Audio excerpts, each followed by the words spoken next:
Iowa Sports Review is brought to you today by Daniel Marks, licensed sales representative with United Healthcare. Turning 65? Welcome to Medicare. Call Daniel at 515-519-0040, TTY 711.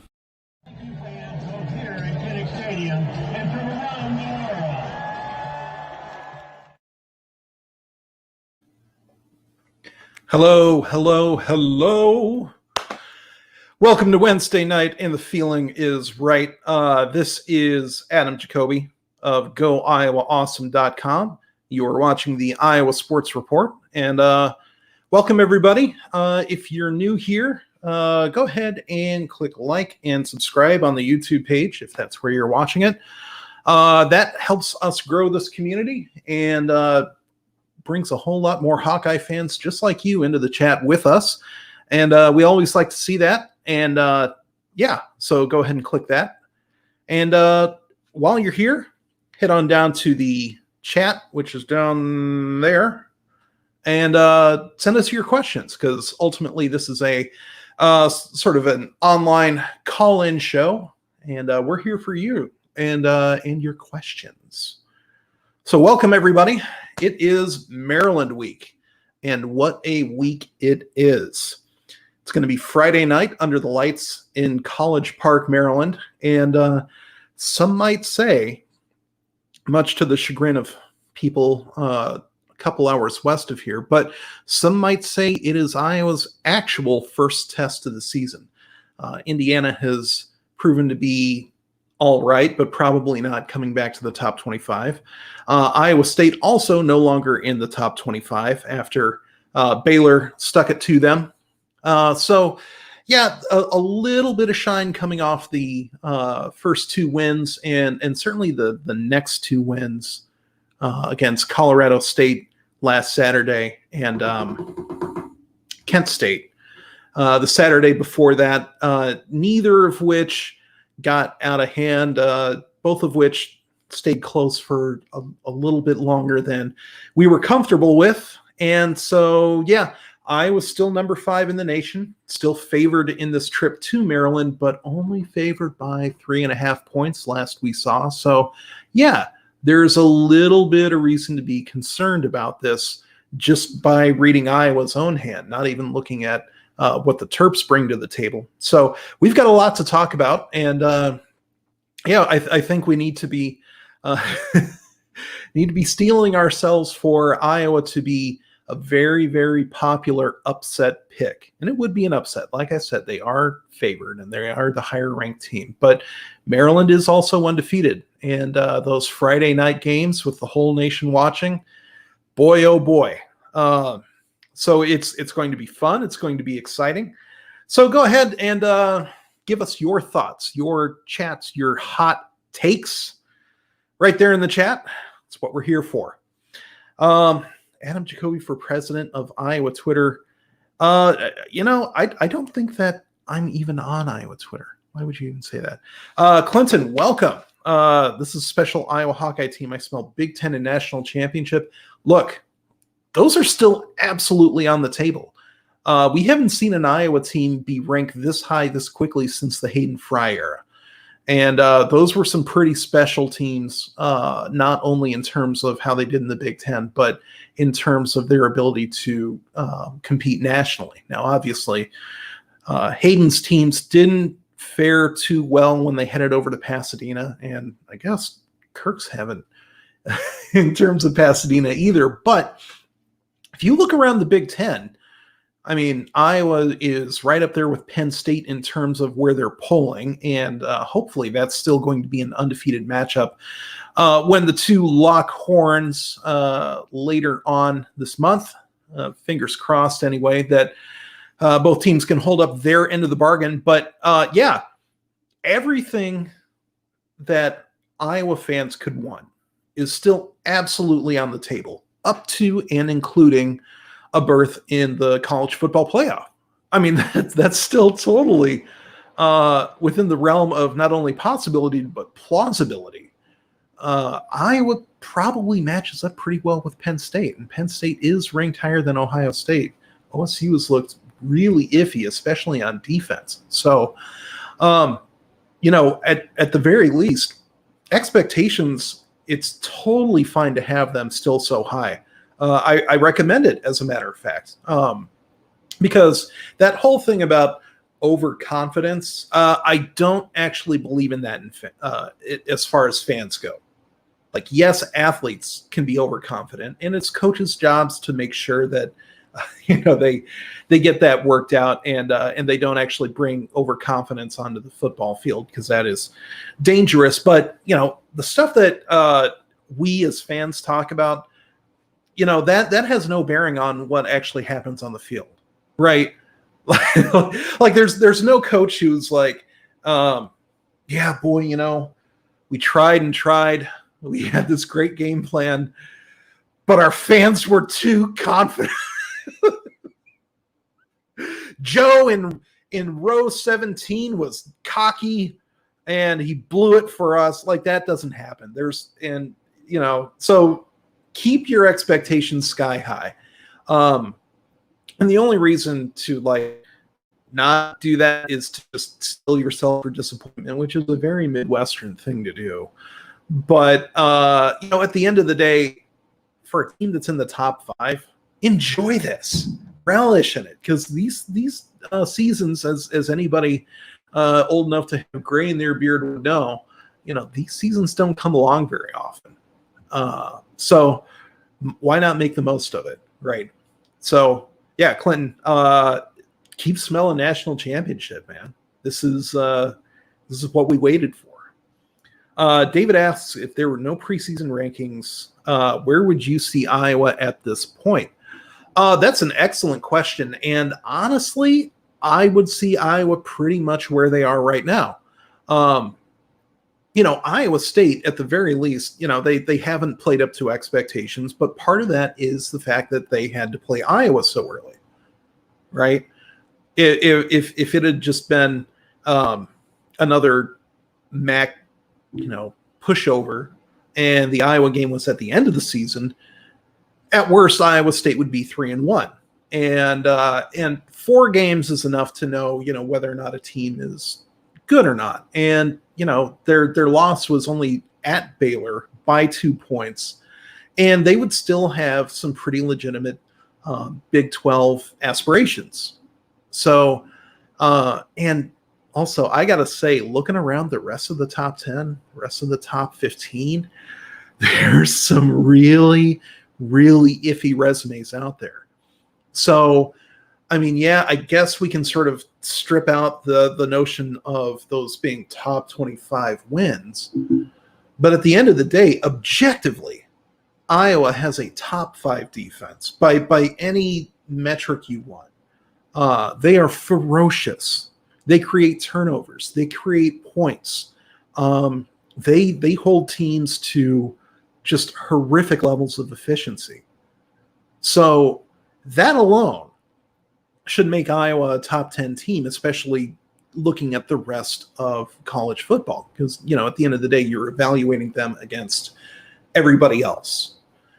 And there's, Clemson's not up there anymore. Alabama and Georgia still look good, but Oklahoma, Oregon won at Ohio State and pretty convincingly too. But that also means, Ohio State, another perennial power, not up there. USC had to fire their coach. They're not up there. Texas, not up there. Florida, they look pretty good, but you keep ticking off this list of teams who've looked worse than Iowa, and you realize there aren't really a whole lot of teams that belong above them. Clemson barely, or wait, did they lose to NC State or did they win? I've already forgotten. But the point is, they went to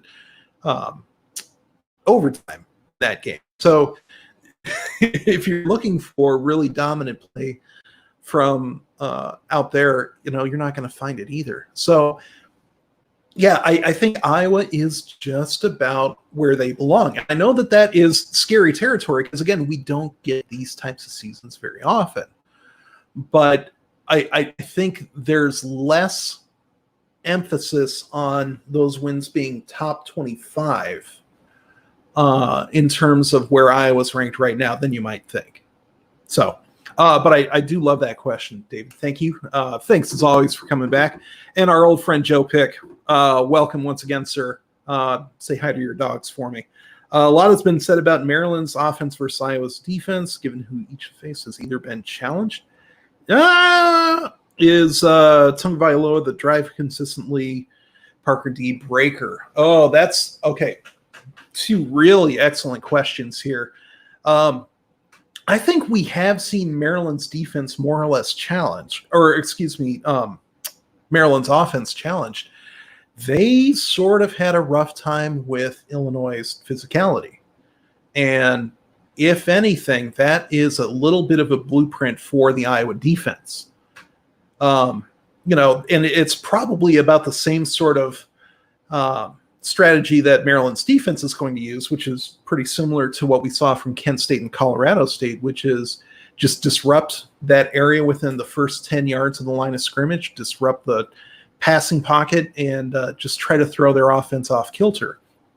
I don't think Maryland is going to be able to run the ball very well, just because nobody runs the ball very well against Iowa's defense. Tagovailoa is a really, really talented passer, and you can make an easy argument that he's actually the best passer that Iowa's not only will have faced so far in the season, sorry, Brock, but will be the most talented passer that Iowa faces all year. And that's already borne out in his statistics. And boy, when you actually watch him play, he makes some really impressive throws. But a lot of that, as mentioned, is about the tests and stresses put on that Maryland offense. And against iffier foes, up to and including Kent State, for whatever it's worth, Maryland had an easier time with Kent State than Iowa did, which is not nothing. It's a data point. But Kent State's secondary was not enough, and Kent State's pass rush was not enough to really, really disrupt the Maryland offense. And when those guys are able to, run their routes without much disruption, when Tagovailoa is able to step into his throws, yeah, that's dangerous territory. And I think everybody in the Iowa locker room knows that. That being said, this is Iowa, and Tagovailoa isn't perfect. And so if he gets forced into positions where he's having to make read 2, read 3, if he's having to move out of the pocket, if anything is throwing him off of his script, that makes it more likely for him to do something silly like throw, a ball just enough behind a receiver that it's going to get deflected, and then who knows what's going to happen. And Iowa's defense, there's a lot of luck that goes into turnovers. But Iowa's defense consistently forces more turnovers year after year after year. It's not just these guys, but over the last 5 years, they are the best in the nation at forcing interceptions. And that can't be a coincidence at this point. And it's not like the rest of the Big Ten West is also up there too, right? You can't just blame it on the quarterbacks that they face. They do it consistently. They've even done it to who was the Ohio State's QB back in 2017? The one who hadn't, I think it was CJ Barrett. But whoever it was, had come in not having thrown an interception in, 150 pass attempts or like 5 or 6 games or something like that. And Iowa lit him up for 4 picks. So they know what they're doing. They're very well coached. They're extremely well coached. And so I'm really looking forward to seeing how they manage a challenge like Tagovailoa, because boy, he's good. he is good. And this is what you get a good defense for. It's to face the best competition that they're going to, see all year. Off topic, but Garza full contract's a big deal. Listen, once we get into basketball season, I'm going to have a lot more to say about that. Just a quick little take on my part here. I love it for Garza. Absolutely love it. And one of the reasons why I love it the most is if you watch the summer league, Garza was heavily involved, and you'll often see rookies and second round picks in particular get a lot more playing time in summer league than you would in the regular season. So I don't want to put too much stock into that. That being said, there's a lot of things that Garza showed on the court in that summer league, which made it almost a no-brainer for the Pistons to pick him up for a full deal. And a big part of that was how well he played on the same court as Cade Cunningham. Now, Cade Cunningham is the future of the Pistons organization. He's the number 1 overall pick, super talented, super good scorer, and super good scorer. That's really good word choice, Adam. But no, I mean, he's the sort of guy who can step into the league right away and be scoring double-digit points and be the focal point of the offense. I'm not saying he's Carmelo Anthony, but sort of up there in terms of shot creation, size, speed. I mean, young Carmelo Anthony was a monster. So, but the way the modern NBA is played, it's less about positional basketball and more, creating roles, opportunities, open shots for your teammates. And Garza has slimmed down considerably and really put in a lot of work on his passing. And so the way that he performs on the court with Cunningham too, and up to and including, kick out passes for open shots, he fits on an NBA court, especially with Detroit's younger players, a lot better than I think most people anticipated, up to and including myself. And I've always had faith in Garza, and I always thought that he was, at the very least, a guy who, might play a little bit in Europe to hone his outside shot and his lateral defense a little bit further, but he's already farther along than I anticipated. And a lot of that has to do with changing his physique. He doesn't have to be 280 pounds or 265, I think was what he was listed at, but there were times that he looked even bigger than that. And that was the role that he played for Iowa's offense. But recognizing what he needs to do on an NBA court and adjusting himself that way, I think it's really paying off big time for him. And I think the more that we see him on the court, especially with guys who are on Detroit's first unit, is going to be better for him. So I think he's ready to stick in the NBA just for a few years or so, if nothing else. Might even make it to a second contract. That would be awesome. The second contract is where all the money's made anyway. Just ask Monte Morris and who's the punk from ISU? The one who George Niang. Those guys made a lot of money, especially on their second contracts, and especially by filling out roles that aren't, the same roles that they played in college, but figuring out the best way to help their NBA teams. And those guys are set for life now. And I can't wait to see the same thing for Garza. So awesome. Yeah. Clemson begs the ongoing question, who else is good? And yeah, good, it's sort of a relative term. Like, do you have to be able to challenge for a national championship to be good? Do you have to challenge for a conference champion even? And it sort of depends, but there's going to be teams in the top 10 who really don't have a whole lot of business challenging the Big Four in the postseason. And part of it is just the sort of win counting that pollsters do, for better or worse. And frankly, I think that's sort of the right way to run a poll. You have to, reward teams for the season they actually had, not for who you think they could beat on a neutral field. That's what Vegas is for. That's not what polls are for. So there are going to be teams that get like 10 wins this year that I think aren't really that great. And so if that's the case, and there are some teams also that, might pick up more losses than they expected to. Clemson being one of them. Wisconsin absolutely on that list too. I mean, gosh, they're 1-2. They're firmly out of the top 25 and are going to be out for a while. They're also favored against Michigan this week. Michigan's undefeated. They're like, oh, are the Wolverines back? But they might not survive that trip to Madison. And everyone has been willing to write off the Badgers. So there might just be this huge morass of all right teams with like 3 losses this year. So if Iowa can rise above that just on record alone, they're going to be in great shape. They're going to be in phenomenal shape. And I think that they have the talent and the schedule to do that. So yeah, weird year. It's not nearly as weird as 2007, the weirdest year in college football history, or at least in post-World War II college football history. But it's really setting up for some funky teams to make it into the playoff. Does that include Iowa? Plausibly. But yeah, good question. Thank you. All right, we are just a little bit of a recap here, a reset. We're about 22 minutes into the evening, but my name is Adam Jacobi from GoIowaAwesome.com.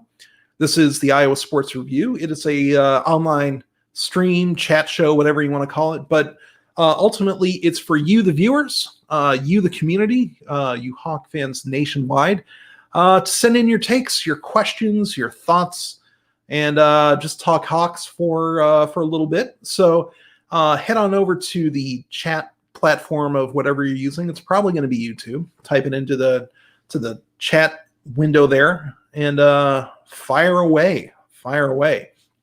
And while you're there, go ahead and hit like, hit subscribe. And a little birdie told me that we are coming up on 100 subscribers to the channel. So for those of you who have already subscribed, thank you. That is awesome.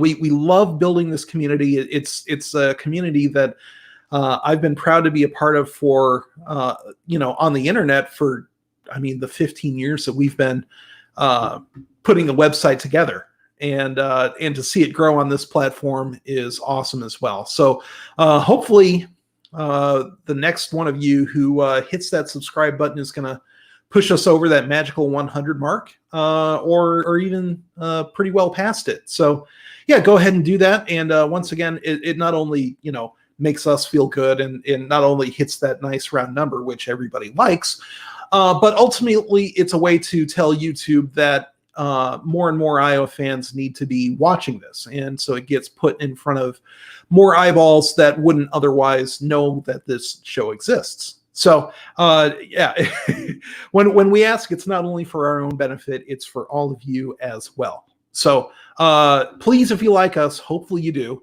go ahead and hit subscribe. And if you don't like us, just go ahead and tell us about it. Maybe we can fix something.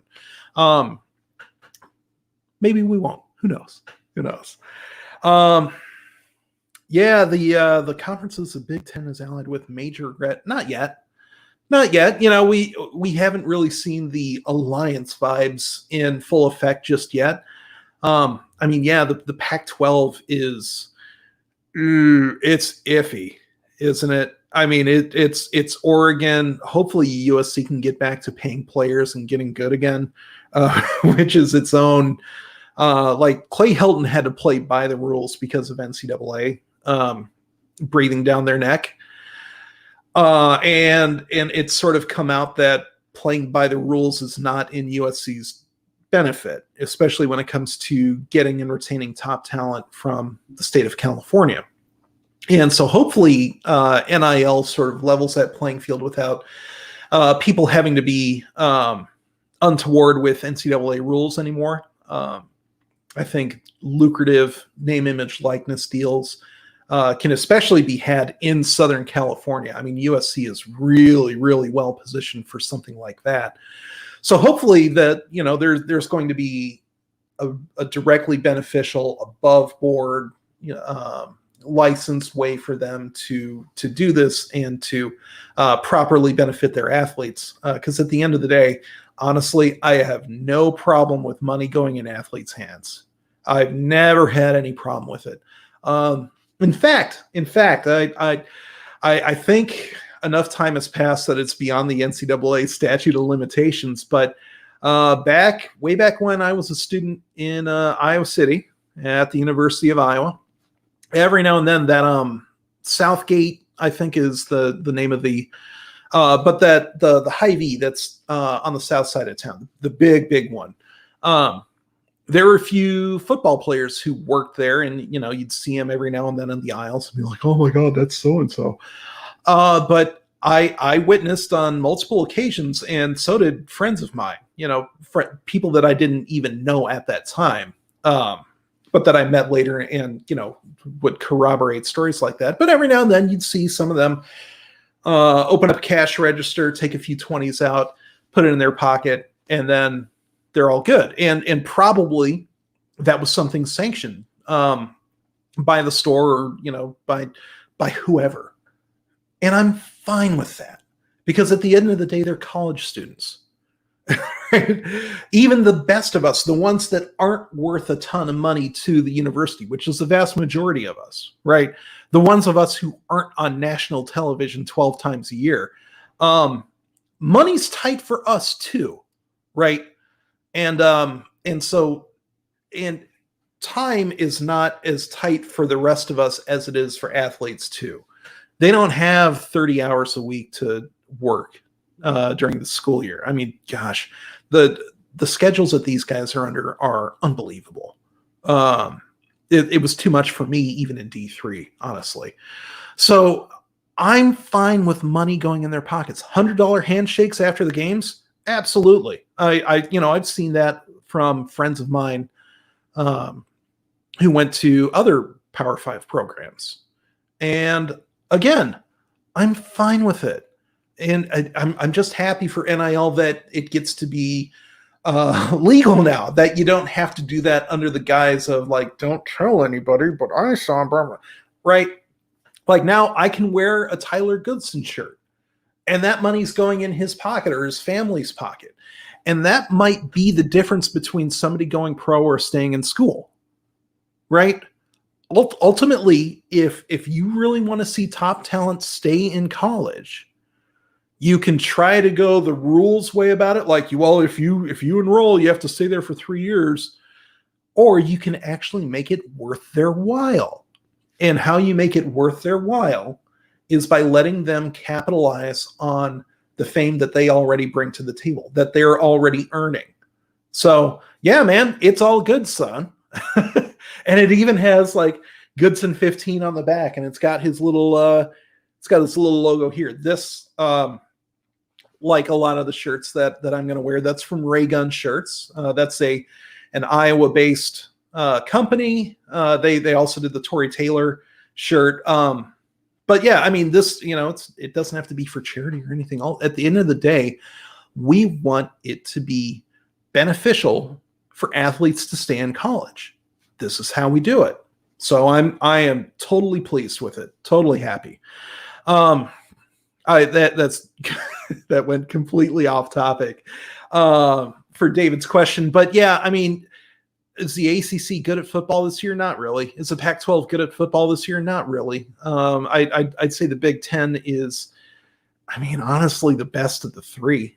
But the way that that's going to manifest itself in the years coming up, both in scheduling and in terms of how these teams navigate the new NIL landscape, totally remains to be seen. We're not even at a point where we can even begin to make assessments on that yet. So yeah, remains to be seen. But I really, really do like that question. 11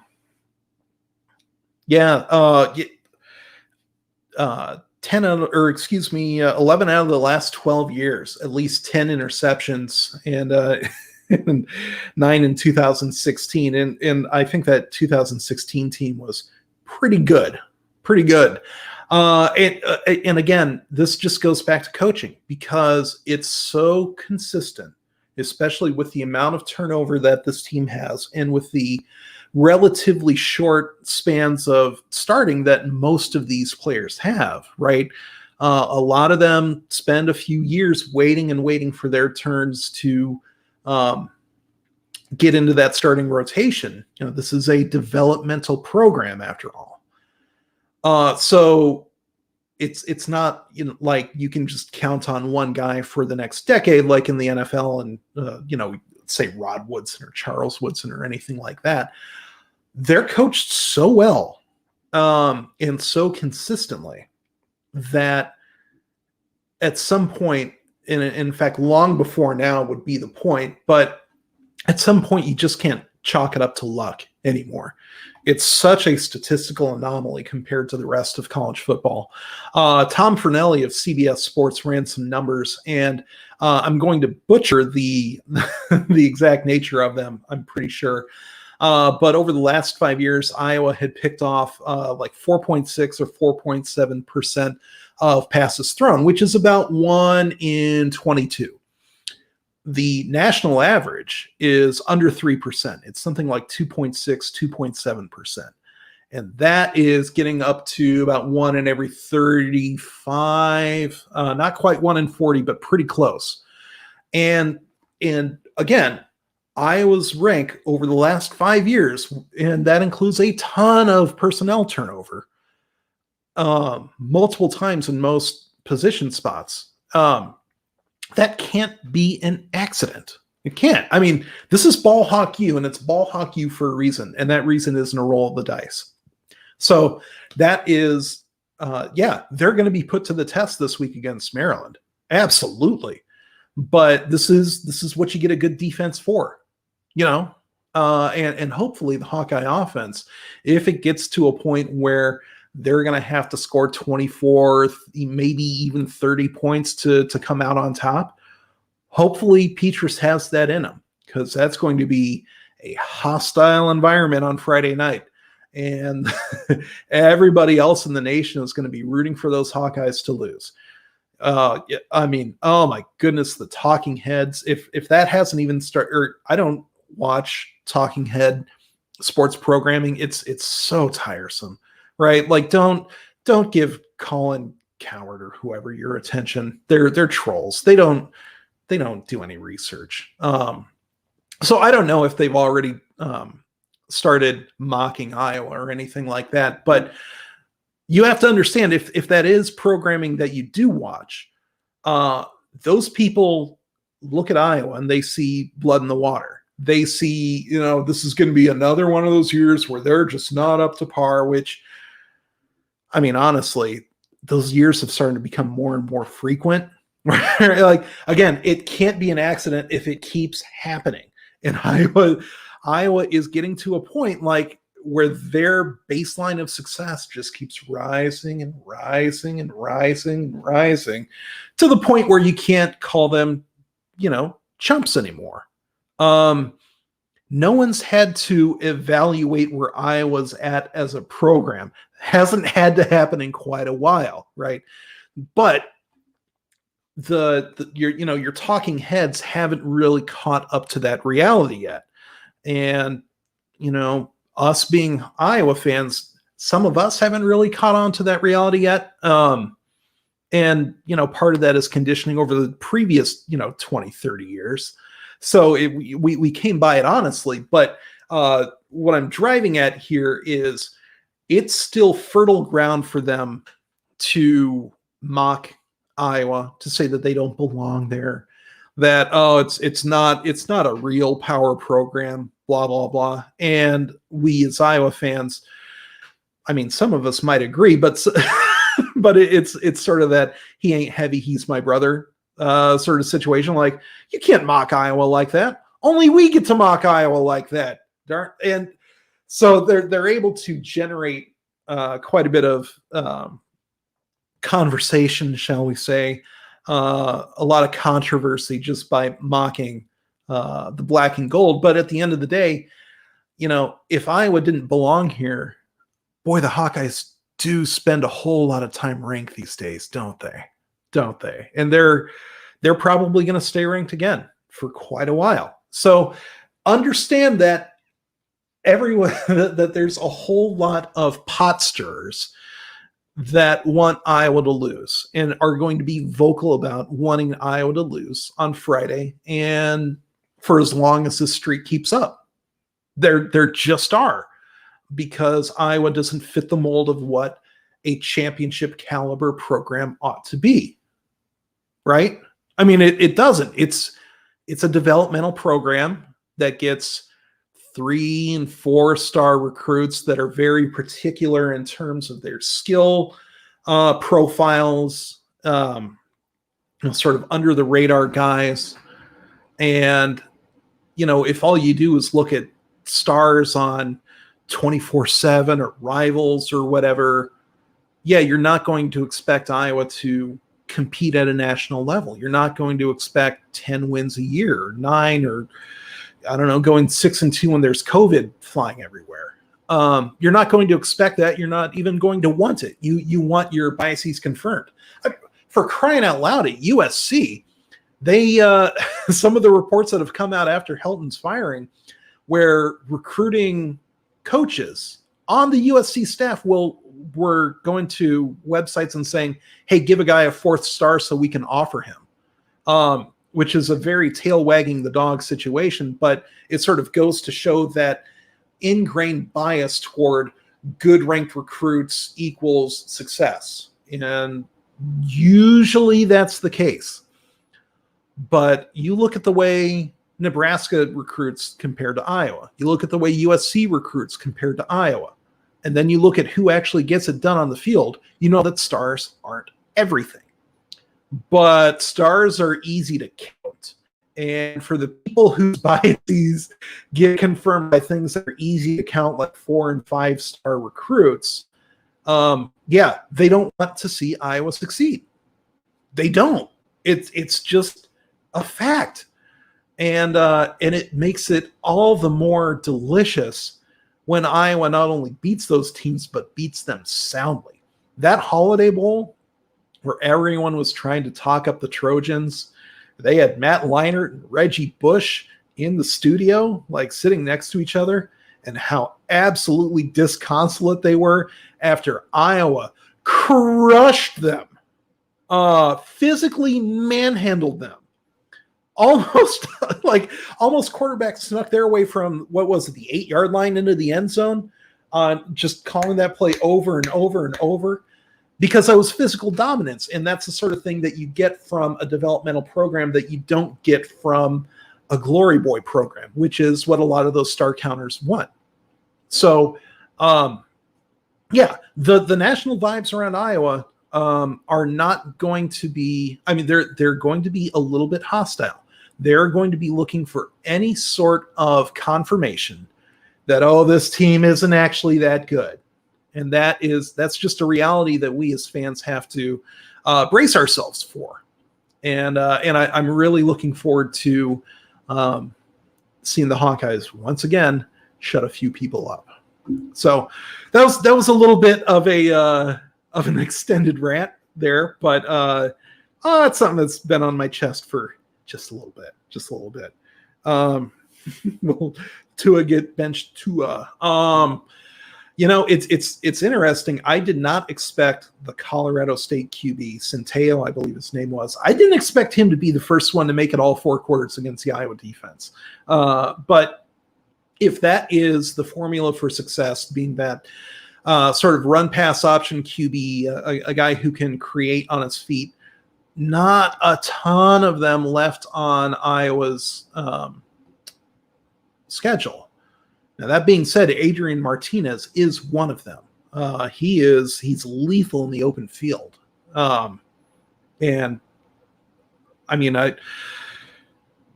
is this is not a popular thing to say, but I'm starting to get a little worried about the Nebraska game. I am. They're still not well coached. They still don't take care of details, but the Nebraska front 7 defense looks kind of legit. Iowa has always had problems with that Adrian Martinez kind of QB, you saw it definitely against Colorado State, where once that QB starts to improvise and freelance a little bit, that's a way to convert third downs against the Iowa defense that, a lot of quarterbacks aren't able to do. Iowa loves it when quarterbacks stay in the pocket and start panicking from there, but the ones that can make decisions on the go are the ones that usually are able to sustain, like 2 or 3 drives a game against the Iowa defense, which is better than some QBs can say. So, I didn't expect CSU to be the one that actually broke the benching streak, but I would like to see it started up again. And maybe Tagovailoa does, have sort of an early day. I hope it's not going to be for injury. Don't get me wrong. I never want to see any opponent hurt. I do want to see them so miserable by what was going on that they willingly walk themselves to the sideline and then they just stay there for the rest of the day. That's what I like to see. But yeah, it's on the wall behind me. This right there, that's a Sports Illustrated cover. It's just a framed print of the cover. It's not the actual magazine. That would be expensive, but that is Calvin Jones, former three-time All-American lineman for the Hawkeyes, Outland Award winner, and one of the two retired numbers in the Hawkeye program. It's just Niall Kinnick's 24 and Calvin Jones is 62. He was one of the Steubenville trio that really brought elite talent to the Iowa football program under Forrest Evashevsky. Indisputably, and yes, I'm aware that Robert Gallery exists. Jones is indisputably the best offensive lineman that Iowa's had since Duke Slater. And again, that's saying a lot, but three-time All-American. Now, sadly, he had to go to the CFL because that was the only league in the early 60s that would pay their black players the same as their white players. It just is what it is. And he passed away in a plane crash flying from Canada to the Rose Bowl. You didn't want to fly in the 60s, but people kept doing it. But passed away in a plane crash trying to fly to Pasadena to watch his former teammates play in the Rose Bowl. And so one of the things that they did, and they might have done anyway, if he were still around today, but they retired his number. And so that's super meaningful to me. He's another one of the Hawkeye heroes. And that SI cover, that is the first time a college football player was ever on the cover of Sports Illustrated. It used to be all fishing and here's a dog. And don't get me wrong, I love dogs, but sports used to mean something a little bit different back in the 50s. And guys like Calvin Jones, often shortened to Cal Jones, those were the sorts of guys that really helped usher Iowa back into a position of prominence in the post Niall Kinnick era, the post World War II era. Really brought Iowa back to the forefront of the Big Ten. So that's my Calvin Jones story. Happy to tell it. All right, it is about a quarter till 9 p.m. Once again, if you are just joining us, my name is Adam Jacobi of GoIowaAwesome.com. This is the Iowa Sports Report. Go ahead and click click subscribe on YouTube if that's where you're watching it. And feel free to ask your questions because ultimately we are here for all of you. So it's right there in the chat. And our producers who are extremely talented at their job will get those in front of us. And we will be able to share those with you. So, I think ultimately, in terms, let's say 1 to 10, I want to know what our chat thinks here. Level of worry for the Maryland game on a scale of 1 to 10, where all of you are. Because I've had a few days to think about it, and I'm still sort of at a 7 or an 8. Because again, that Terp offense, they execute very well, or at least they have so far this season. And it's going to be a challenge, probably at a higher level than what Iowa State and Indiana brought to the table, which is saying something, but the results sort of speak for themselves. That being said, Iowa State and Indiana have had the misfortune of already playing Iowa. Maryland hasn't had that misfortune yet. So, if the roles were reversed, if the Maryland game opened the season and Indiana was looming this Friday. There's a chance that we could be talking about that scary, fearsome Hoosier offense. It's the biggest test Iowa's had, and and not really giving a second thought to Maryland yet. So like I'm aware of that sort of counterfactual reality being a possibility. But Dan's a 10, and boy, again, I get it. I get it. I totally get it.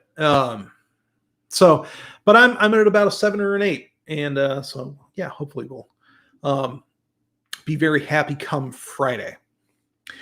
All right, so looks like we are winding down in the chat. So I've been very happy to be joined by all of you. My name is Adam Jacobi, once again from GoIowaAwesome.com. We will be live for the post-game show, everybody's favorite. It will be late at night. So bring your big stocking caps, your hot cocoa, your flannel jammy jams. Hopefully it'll be cold enough for flannel by then. I'm a fall guy. I'm an autumn guy myself. Yeah, TD's a 10 too. Guys, Iowa is favored. Iowa's favored. And they're favored for a reason. Just like if you're at a 10 for being worried about Maryland, what we're just going to break the scale for Penn State then. I mean, it's a trap game. Don't get me wrong, but Iowa, they're favored for a reason. This is why you have a good defense. But anyway, hopefully Friday night right here on this channel, we will all be celebrating in our flannel jammy jams with our pumpkin spice cocos. It's too late for caffeine. Don't bring caffeine at 11 o'clock on a Friday night. But yeah, hopefully we'll be celebrating. I kind of think we will be, but this is why they play the games, right? So with that, I am your host, your friend, Adam Jacobi, GoIowaAwesome.com. Please do hit that like and subscribe if you enjoyed your time with us. And let's hit that magic 100 number if we haven't already. And with that, enjoy the rest of your Wednesday evening. Go Iowa Awesome. Go Hawks. Good night.